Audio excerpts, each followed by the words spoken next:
Since we've done so many completing of the squares, we're now going to do it for a generic A, B, and C. And when we get down all the way to the end, we're going to have a cute formula that will solve every quadratic equation.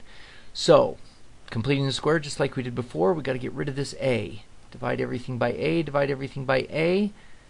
So we get x squared plus b over ax. And then this guy, take him over to the other side, equals negative c over a. Now we've got to find half of this guy. 1/2 of b over a is b over 2a. Squared means we have to add b squared over 4a squared to both sides. So we end up with, we have now completed the square, which means we made it into a perfect square. Now over here on this other side we get, fractions. We need to get a common denominator of 4a squared. So we have to times by 4a times by 4a. And that will give us negative 4ac plus b squared all over 4a squared over here. So far so good.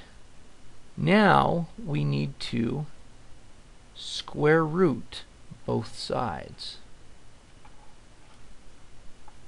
Be sure you remember the plus and minus over there. Now we have x plus b over 2a. The squared and the square root cancel. That's why we did it. Here we get plus or minus the square root of, we could write this as negative 4ac, or we could write this as b squared minus 4ac, like that. Over square root of 4 is 2, square root of a squared is a. Of course, if a is negative, then it just changes this plus and minus. Okay, now we subtract that guy over to that side. X equals negative b over 2a plus or minus square root of b squared minus 4ac all over 2a. And look at that, we have the common denominators that have been coming up lately. That's great.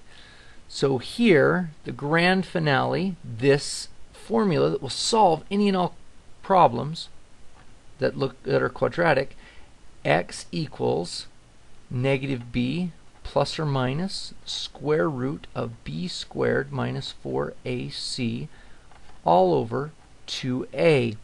In many parts of the world, they will sing a cute little ditty on that. X equals negative b plus or minus square root b squared minus 4ac all over 2a. Since this will solve any equation that looks like this, you should commit this to memory. You should memorize it whether the song helps or you just memorize it. These numbers show up in that solution, that expression. While I've got you here, we need to talk a little bit about this guy. If b squared minus 4ac is less than 0, is a negative number, then this whole thing, the square root of a negative number, is imaginary, so this will give you complex answers. It has imaginary parts in it. If b squared minus 4ac equals 0, then this part is 0, and you have negative b plus or minus 0, which means this answer happens twice. That's what that means, and so we call it a double root. And then the third option, b squared minus 4ac, is greater than 0. Now if it's bigger than 0, it could either be a perfect square, in which these will end up being fractions, rational numbers.